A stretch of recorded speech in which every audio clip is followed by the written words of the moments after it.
My child, if you are hearing these words, I ask you to do more than just listen. I ask you to be still. Please watch over Still them. your hands, still your thoughts, still the frantic rhythm of a world that demands everything from you, and grant me this single, sacred moment. For this is not an accident. This is not a random video algorithm or a chance encounter. This is an appointment. An appointment set in eternity, scheduled for this precise moment in your timeline, because the very trajectory of your life is poised for a significant, divinely orchestrated shift.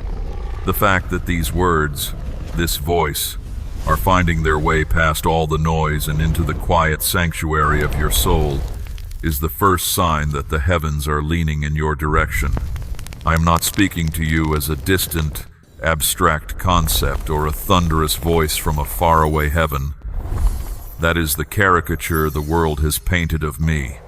No, I am speaking to you now as your father, not a father of flesh and bone who is bound by imperfection and limitation, but your true father, the architect of your spirit, the author of your destiny, the one who knew your name before a single star was hung in the cosmos and breathed its first fiery light. I am the one who has numbered the hairs on your head, and I am the one who has counted every single tear that has fallen from your eyes. You have felt, for so long, like a ship lost at sea, tossed by waves of circumstance, with no land in sight. You have looked at the horizon day after day, hoping for a sign, a signal, a change in the wind. Today, my child, these words are that change. This message is the lighthouse beam cutting through the fog. What I am about to share with you is vital. It is the key to unlocking the storehouses of provision, peace, and purpose that have been set aside specifically for you. However, you must understand, there are influences unseen but deeply felt that are actively working to keep this goodness from reaching you. They thrive in your doubt and feed on your despair, but their time is running out. If this message has found you, it is because my hand has personally guided it, cutting a path directly to your heart. There are no random events in the spiritual realm. Every coincidence is an echo of a heavenly strategy. So I ask you, stay with me. Continue to engage with this message, for within it, I will reveal the guidance that can and will unlock the very breakthroughs you have long desired. This is more than a message. It is a turning point. And after this moment, if you choose to receive what is being offered, nothing will ever be the same again. Before we can speak of your future, we must first honor your past, for I have not been an aloof spectator to your journey. I have been a silent, constant witness. I saw you. I have always seen you. I saw the seasons of profound silence, when your prayers seemed to hit a brass ceiling and fall back to earth unanswered. You cried out in the wilderness of your circumstance, and the only reply was the echo of your own aching heart. You wondered, in those moments, if I had turned my face away, if I was preoccupied with grander, more important matters in the universe. I want you to know, with all the certainty of my being, I was there. I was in the silence with you, teaching your spirit a language deeper than words, a language of pure, unshakable trust that is forged only in the absence of evidence. I was the quiet that quieted your anxious thoughts when the world was screaming chaos. I saw the quiet betrayals that left invisible scars upon your soul, the friend who walked away when you needed them most, the promise that was broken by someone you trusted implicitly, the loyalty that was met with cold deceit. You bore that pain with a dignity that the world did not see. You built walls around your heart to protect it, brick by brick, telling yourself it was safer to feel nothing than to risk being hurt again. I saw every brick you laid, and I was there, grieving with you, waiting for the day I could show you how to dismantle that fortress, not to expose you to more pain, but to allow my healing love to finally flood in. I saw you when you had to put on a brave face at work after crying all night, when you had to smile through a gathering while your spirit felt like it was shattering into a million pieces. I saw you congratulate a friend on the very blessing you had been praying for, a genuine smile on your face and an honest ache in your heart. I saw it all. I saw the nights. Oh, the long, lonely nights you laid awake, staring into the oppressive darkness, while the rest of the world slept peacefully. Your mind was a battlefield of what-ifs and if-onlys, a torturous loop of past regrets and future fears. The weight of your obligations, your lack, your worries for those you love, pressed down on you like a physical weight, making it hard to breathe. You would look at the ceiling and whisper, "Lord, do you see me? Have you forgotten me?" My beloved child, every single one of those nights, I was the stillness in the room. I was the gentle presence that kept the tide of utter despair from consuming you completely. I saw every bit of it, every breath of worry, every drop of sorrow. Not one was wasted. In the ledgers of heaven, every single one was recorded as a prayer, a testament to your endurance. I saw you walk through seasons of lack, where the end of the month was a monster of fear. I saw you look at what you had and see only what was missing. You celebrated the victories of others while your own heart was aching for a breakthrough. You gave when you had little. You shared from your deficit. You offered an encouraging word to someone else when your own spirit was starving for one. Do you think I did not see that? That kind of character, that brand of love, is the rarest and most precious commodity in the universe, and I saw you hold on. When every fiber of your being screamed at you to give up, to curse the heavens and walk away, you stayed strong when giving up would have been easier. That something, my child, was my life within you. It was my breath in your lungs, my vigor when your physical self felt drained. Your history is not a story of your failure. It is a tapestry of my faithfulness. Every battle, every tear, every lonely night was a thread I was weaving into a masterpiece of resilience. You have been patient. You have endured. And I say to you now, your season of silent suffering is coming to an end. The time for your visible reward is close. Now, let us speak of the present moment. I need you to grasp a truth about the unseen world that few truly understand. When a major change is coming in your life, when a new chapter is about to begin, I frequently send my word in advance to make your inner self ready. This message is that signal flare from my realm to yours. Right now, a great struggle is happening concerning your resources, your inner peace, and your path forward. It is a quiet, hidden, and often damaging battle that most do not see. You have felt its effects. It's the reason why things have felt blocked, why unexpected expenses have suddenly appeared, why promises seemed slow to arrive, and why opportunities felt like they closed just as you reached for them. You may have thought this was just bad luck or a difficult season. It is not. It is confirmation that something important is in motion. Imagine a great river of blessing, provision, and favor that I have commanded to flow to you. It was released from my throne long ago, set aside for you, promised to you. But the one who opposes me, the accuser, the father of lies, has seen it coming. He has built a dam of distraction, discouragement, and delay to try and block its arrival before it reaches you. This dam is not made of sticks and stones.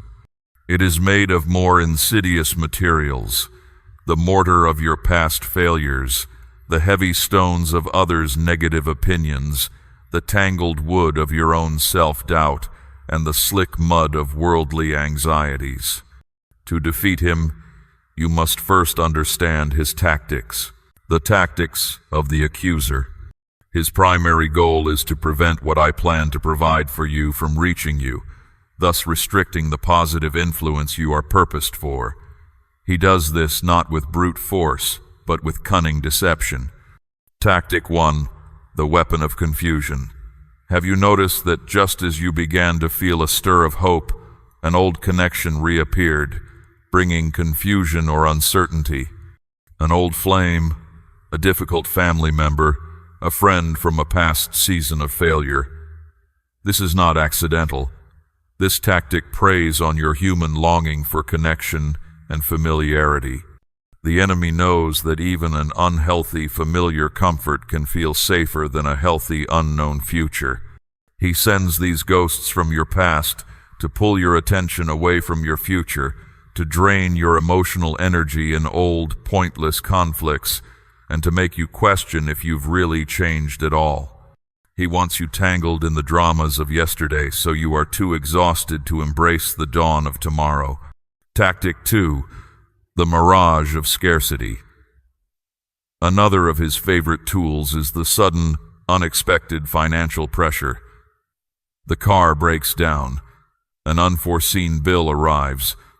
A small item of value breaks or disappears. These are not just random misfortunes.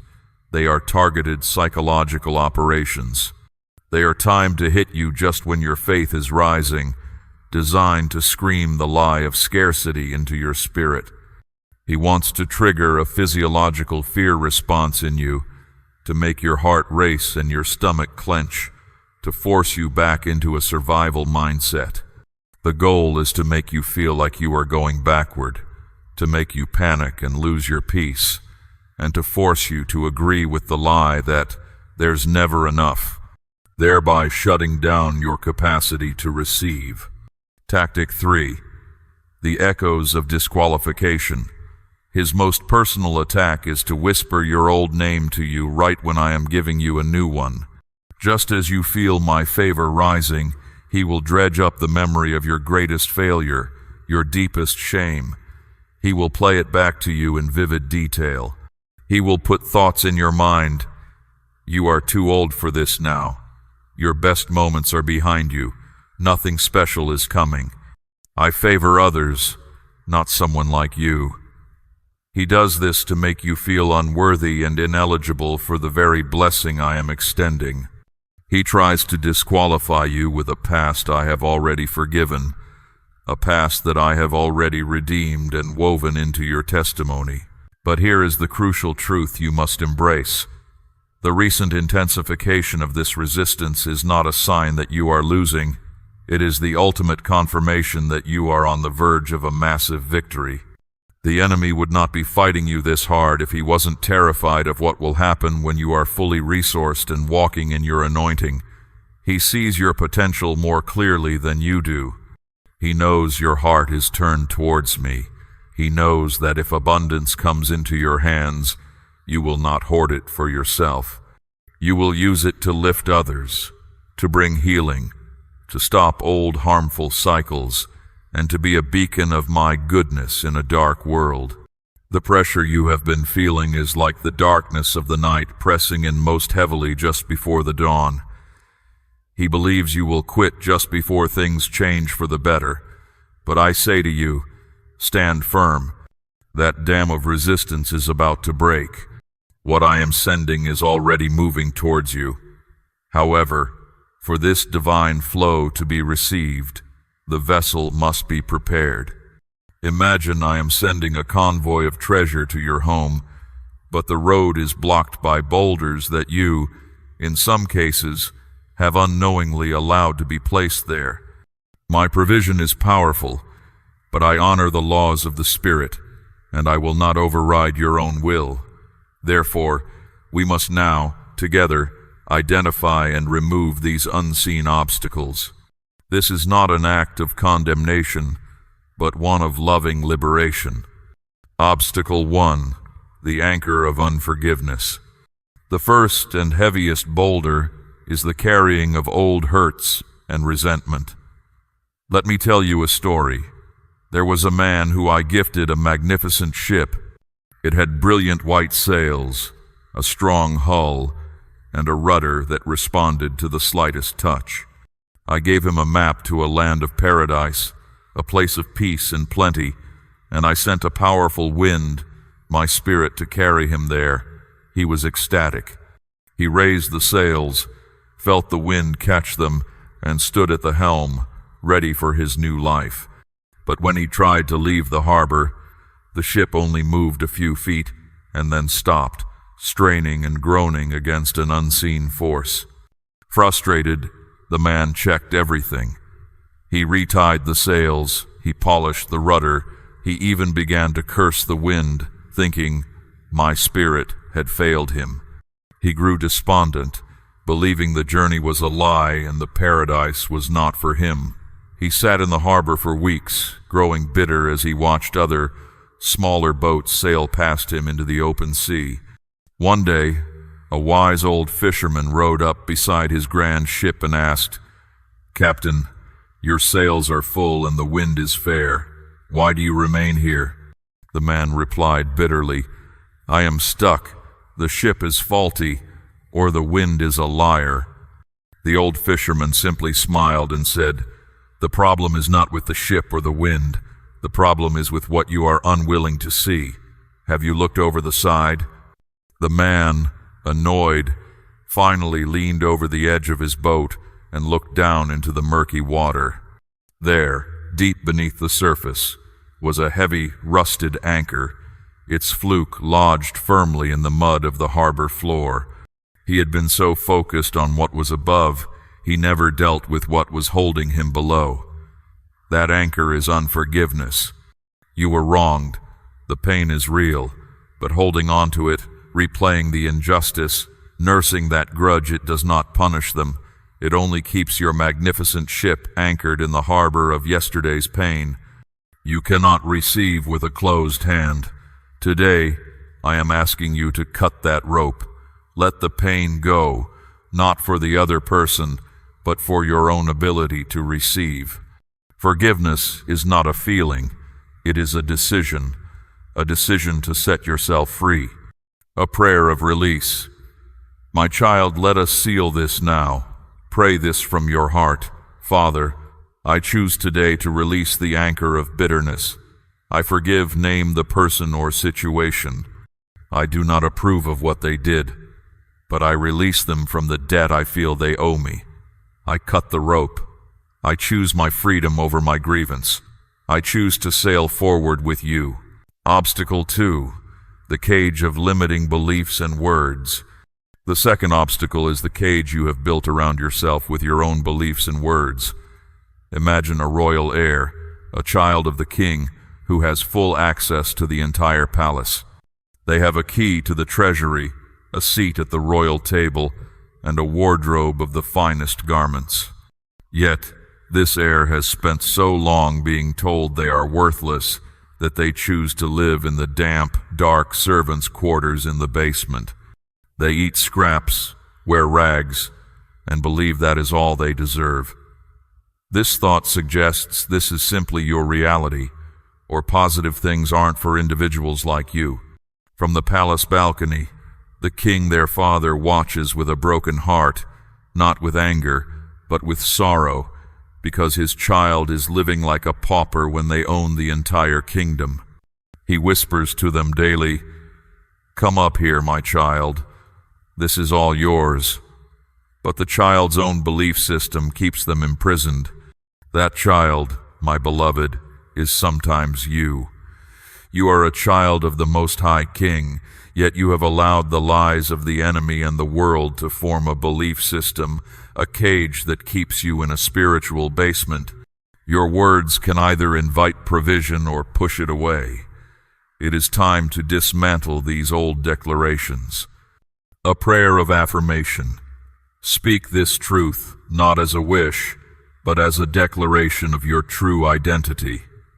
Father, I renounce the lie that I am unworthy or limited.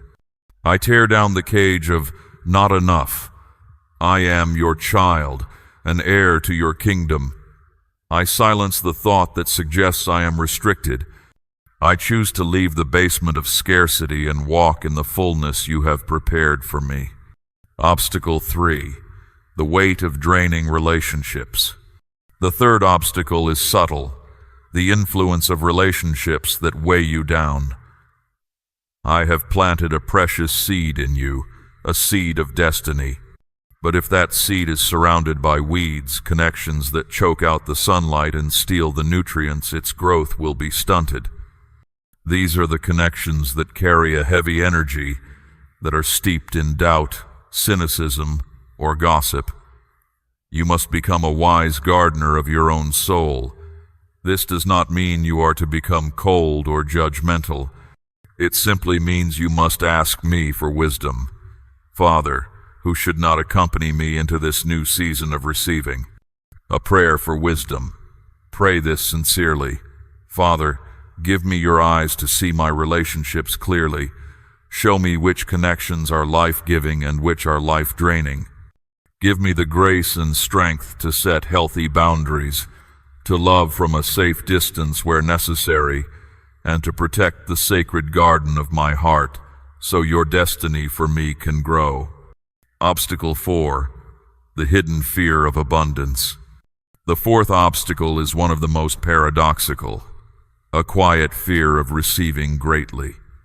Some of my children are secretly terrified of significant resources. They worry that having much will make them arrogant, separate them from me, or make them less acceptable in my eyes. This is a deception crafted to keep my kingdom on earth under-resourced. I do not bless you to make you comfortable. I bless you to make you a conduit. I am looking for trustworthy managers of my wealth. A prayer of trustworthiness. Declare this with boldness. Father, I renounce the fear of abundance. I renounce the lie that having much will make me less spiritual. I declare that I am a good and faithful steward. I am not afraid of provision. I am a trustworthy manager of what I receive. I will use what you give me to bless others and bring you glory. Obstacle 5. The paralysis of hesitation. The final obstacle is often not a thing you are doing, but a thing you are not doing.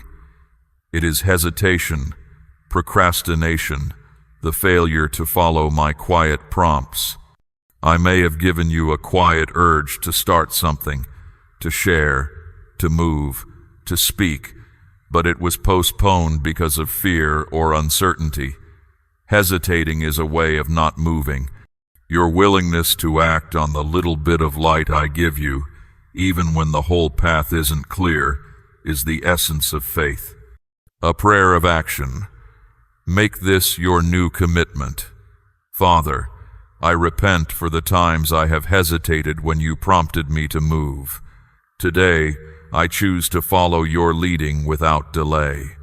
I will take the small steps you show me, trusting that you will illuminate the path as I walk. My trust will now be followed by my action. Fun 4. Ban chut kusu chukup tien tung, jieng nuok va dong song. Now that the path is being cleared, my child, it is time for you to understand the very nature of the provision that travels upon it. For my ways are not the world's ways, and my economy operates on principles entirely foreign to the systems you have been taught. The world teaches you about provision through the metaphor of a well. To get water, you must labor, you must dig, sweat, and strive. It is your effort that determines your reward. The well is on your property. It is your responsibility. If you dig deep enough and work hard enough, you might find water. But this well is finite. It can run dry in a season of drought. Its water level depends entirely on your own strength and resources. It can be contaminated, and you live in constant low-grade anxiety about whether there will be enough tomorrow. This is the system of striving. I do not offer you a well. I offer you a river.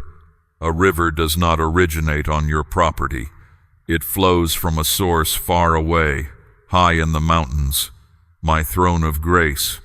It flows to you without your effort to create it. Your work is not to dig the river, but to position yourself on its banks to receive from it. A river is inexhaustible. It is not dependent on your personal season. It is dependent on its infinite source. Your job is not one of striving, but of receiving. You do not worry if the river will be there tomorrow. You simply awaken with the confident expectation that it will be flowing. This is the system of grace. Furthermore, this heavenly provision is not limited to what you call money. That is only one small tributary of this great river. My provision flows in many forms. It flows as divine ideas, a sudden, brilliant concept for a business, a solution to a complex problem, a creative insight that can change everything. These ideas are downloads from my mind to yours, capable of generating wealth and solving problems far beyond what your own intellect could produce. It flows as divine connections. I will bring the right people across your path at the perfect moment, a mentor, a partner, a friend, a client who can open doors you never knew existed. I am the master networker, and I will arrange chance encounters that are, in fact, holy appointments. It flows as divine favor. Situations will inexplicably turn in your favor. Rules will be bent for you. People will want to help you without knowing why. This is my spirit going before you and making the crooked paths straight. It is an unseen influence that tilts the world in your direction. It flows as divine timing. The right opportunity will appear at the exact moment you are prepared for it. Not a moment too soon, not a moment too late. Many miss my provision because they are impatient, or they give up just before the appointed time arrives. It flows as divine strength and health. What good is material wealth if you do not have the health and energy to enjoy it or use it for my purposes? I provide vigor for your body and peace for your mind, which are forms of wealth the world cannot buy. You have been trying to dig a well, and you are tired. I am inviting you today to leave the toil of the well behind. Lay down your shovel of striving and your bucket of anxiety. Walk with me to the banks of the mighty river of my grace and learn the art of receiving. Now, perhaps the most important question of all arises: why? Why do I desire to bless you so abundantly? Why do I want to move you from a system of scarcity to one of overflowing plenty? The answer will redefine your understanding of blessing. The purpose of provision is not accumulation, it is distribution. I am not looking for containers. I am looking for conduits. I am not seeking reservoirs. I am seeking rivers that will flow out and water the dry lands around them. Let me tell you another story. A great and wise king knew a famine was coming to his land. In preparation, he did not simply give each citizen a small bag of grain. Instead, he chose a faithful steward in the center of the province and commanded that a massive granary be built. Then, the king filled that single granary to overflowing. It was filled with so much grain that the steward and his family could never consume it all, even in 100 lifetimes. The king's instruction to the steward was simple: this is not just for you. When the famine comes, open the doors of this granary and distribute grain to everyone in the province, so that no one goes hungry. Manage this well for the good of all. My child, you are that steward. I see a spiritual famine in the world around you, a famine of hope, of peace, of love, of resources. I am choosing you to be a steward of a royal granary. The abundance I am releasing into your life is not meant to terminate with you. It is meant to flow through you. Perhaps in your quiet moments, you have prayed, Lord, just give me enough for me and my family, enough to pay my bills and have a little left over. That is a good prayer, but it is a small prayer. It is the prayer of someone who sees only their own well. I want to expand your vision. I want you to see that your more than enough is directly connected to someone else's miracle. The overflow from your cup is meant to fill the empty cup of your neighbor. The financial peace I give you is so you can be the one who pays for a single mother's groceries without a second thought.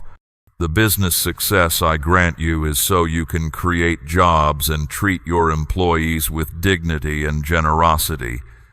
The healing and wholeness I bring you is so you can be a source of comfort and wisdom to those who are still broken.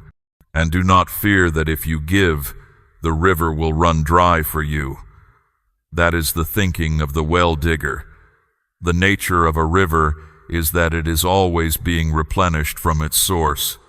In fact, in my economy, the more you allow the river to flow through you, the wider and deeper I make the riverbed in your life. Generosity does not deplete you, it expands your capacity to receive. So when you pray for provision, do not pray as a consumer. Pray as a distributor. Pray as a steward. Your prayer can now change to, Father, make me a trustworthy manager of a royal granary. Fill my life to overflowing, so that I can be a source of life and blessing to everyone you place in my path. Expand my capacity to give. When I hear that prayer, the floodgates of heaven open, because I have found a partner whose heart beats in rhythm with mine. Now that you understand the nature of my provision and its ultimate purpose, we return to the practical art of receiving.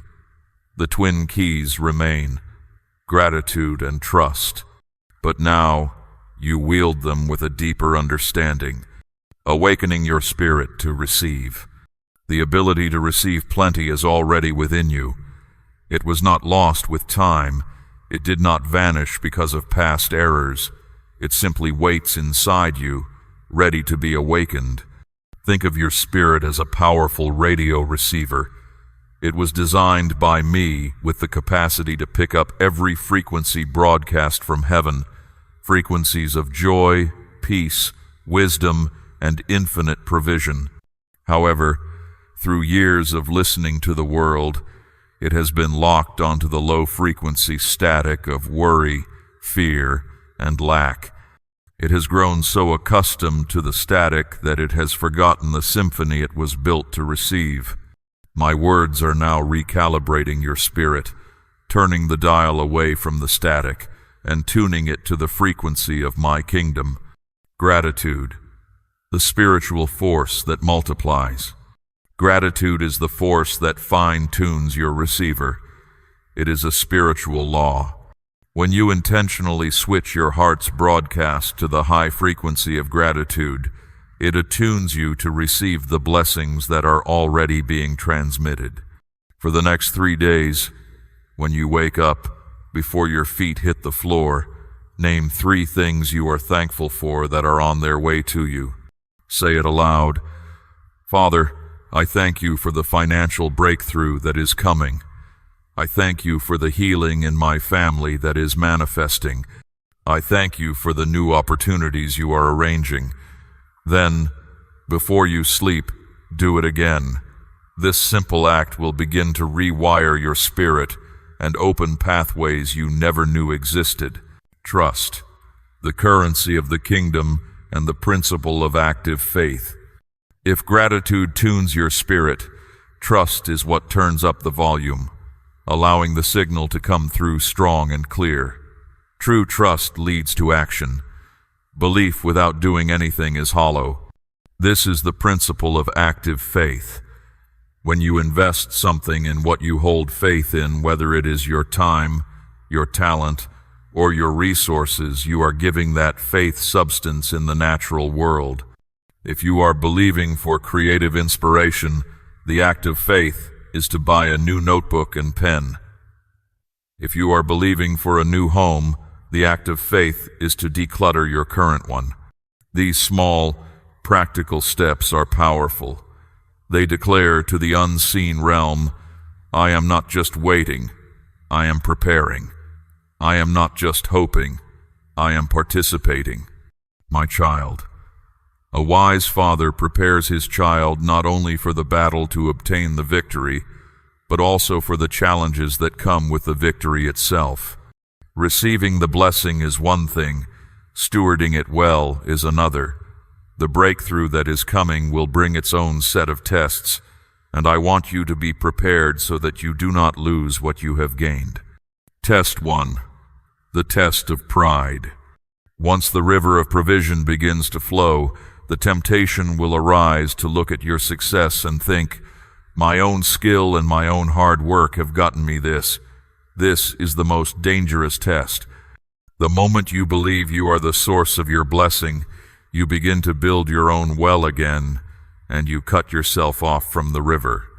Oh, the antidote, the discipline of first fruits. The way to guard your heart against pride is to make it a non-negotiable principle to always give the first portion of any increase away. Before you pay your bills, before you spend it on yourself, you take the first part and honor me with it by giving to those who advance my work or by helping someone in need. This act declares to your own heart and to all of heaven that you know where it came from and that you are a steward, not an owner. Test 2. The test of spiritual amnesia. The second great test is forgetting. Forgetting the desperation of the lonely nights, forgetting the fervent prayers whispered through tears, forgetting the feeling of lack and the joy of the first small signs of breakthrough. When the granary is full, it is easy to forget the feeling of hunger. This amnesia leads to a loss of thankfulness and a sense of entitlement. Oh, the antidote, the discipline of testimony. To combat this, you must make it a regular practice to share your story. When someone asks how you became successful, do not just speak of your business plan. Speak of my faithfulness. When you have a chance to encourage someone else, tell them about the dark valley I brought you through. Sharing your testimony keeps the memory of my goodness fresh in your own heart and plants seeds of faith in others. Test 3. The test of complacency. The third test is the temptation to arrive. When you are no longer in survival mode, it is easy to become comfortable. The danger is that you stop growing, stop seeking me with the same passion, stop pressing into new territory. The blessing is not meant to be a final destination. It is a fortified base camp from which you launch into even greater exploits for my kingdom. Oh, the antidote, the discipline of the holy stretch. Once you are in a place of stability, I will always give you a new, quiet prompt that requires a fresh step of faith to start a new project, to mentor someone, to give at a level that feels like a stretch. You must intentionally embrace these holy stretches. They keep your trust muscles from atrophying and ensure that your life remains a dynamic adventure with me, not a comfortable retirement from faith. I tell you these things not to make you fearful, but to make you wise. You will face these tests, and with my help, you will pass them, emerging as a mature and trustworthy steward of my mysteries. We have journeyed far. You have listened. You have understood. The path is clear. The purpose is defined, and the potential tests are revealed. Now, the unseen realm is paying close attention. Things are waiting because what comes next depends on your actions now. I am prepared. The question that echoes in the halls of heaven is, are you prepared? This is your moment to be distinct, intentional. And so I give you a final instruction, a guide for these next 3 sacred days. This is your activation sequence. Day 1, the day of consecration and clearing. O morning, upon waking, before looking at your phone or any screen, find a quiet space. Pray this prayer. Father, I dedicate this day and these next 3 days to you. I consecrate my heart, my mind, my home, and my time to align with your purpose for me. Prepare me to receive. Then, perform a physical act of clearing. Choose one small area of your home, a cluttered drawer, a messy corner, and clean it completely. As you throw away the old and organize the space, declare, I am making room for the new blessings my Father is sending. O afternoon, embark on a complaint fast. For the rest of the day, make a conscious effort not to speak a single negative or complaining word about your situation, yourself, or others. If a negative thought arises, replace it immediately by saying, Thank you, Father, that you are working all things for my good. O evening, before sleep, write a letter to your old self, the self that lived in fear, lack, and doubt. Thank that self for getting you this far, and then lovingly say goodbye, declaring that you are stepping into a new identity. Day 2, the day of speaking and seeing. O morning, take a declaration walk. Walk around your home or your block. As you walk, speak blessings aloud. Touch your front door and say, This is an entrance for good news and abundance. Look at your kitchen and say, This kitchen will be filled with more than enough. Speak to your car, your wallet, your workspace. Fill your atmosphere with words of faith. O afternoon, engage in a vision session. Find 15 minutes to sit quietly with your eyes closed. Don't just think about the breakthrough. Experience it in your imagination. What does it feel like to be debt-free? What is the feeling of peace in your home? What is the joy of seeing your loved ones blessed? Feel the emotions as if they are happening right now. O evening, take a pen and paper and write a detailed description of your life 6 months after this breakthrough has fully manifested. Write it in the present tense. I am so grateful that my family is, my work is. This helps your spirit to accept it as a reality. Day 3, the day of gratitude and action. O morning, write a thank you letter directly to me. Don't ask for anything. Just fill a page with gratitude for what is on its way, for the lessons of the past, and for my faithfulness. Be specific. This is an act of pure, preemptive gratitude. O afternoon, perform one small, tangible act of active faith. This is your investment. If you are believing for a new business, spend 30 minutes researching one aspect of it. If you are believing for reconciliation, draft a kind, no strings attached text message. You don't have to send it yet. The act is in the preparation. This is you moving your feet to match your faith.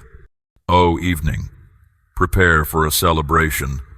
Even if it's small, do something to honor the coming victory. Light a candle with dinner. Play your favorite joyful music. Raise a glass of water and make a toast to promises fulfilled and new beginnings. You are acting as if it has already occurred. This is your opportunity to respond one last time, not just as someone who listened, but as one I called, selected, and set apart. State this clearly now as a final seal. This is my moment. I am prepared. I welcome everything intended for me. State it as a final act of belief, a confirmation to me that you did not just listen, you believed. The very fact that you have stayed with this message to the end is a sign itself that your shift is now imminent. You will recall this day and declare that was the moment when circumstances were altered. And when belief takes action, I move alongside it. Everything is going to be different. You are prepared now.